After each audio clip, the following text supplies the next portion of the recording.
Governor, in February, you took credit for cleaning house at City Hall when the mayor's indictment was dismissed. I think you remember that time. But fast forward to today, the mayor is allegedly being offered a job in the Trump administration. How can you reassure New Yorkers that the mayor of New York City is not corrupted, is not playing into Trump's hand at this point? Current or future mayor? I don't know. I mean, you're talking referring to. How do I know he's not?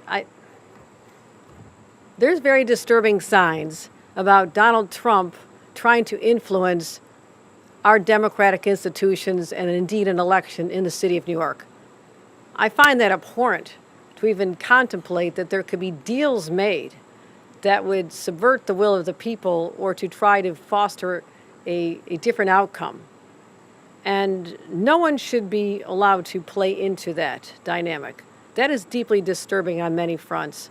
And I've called it out before. I'll continue to call it out. But beneficiaries of arrangements like this are also tainted because they must also see that there's an effort by the president to exert influence even beyond the election, which is something I will always stand up and fight like hell against. The president will have no influence on what we do in our city or state government. Full stop. With that said, how do you still have confidence in Mayor Adams to remain in office? My job is to focus on what people are talking about, ways that I can continue on public safety, working together to drive down crime on our streets and our subway. That's what people are worried about. They're also worried about affordability. And I point to the fact that the numbers just came out today that groceries are up dramatically, inflation is soaring, and people are hurting. So I will continue working with this mayor or any future mayors to focus on what people care about, which is they want government fighting back and saying, we don't want cuts in healthcare, we don't want cuts in nutrition programs, we don't want to have cuts in public safety programs, and what can you do to stop these insane tariffs that are jacking up the price of everything from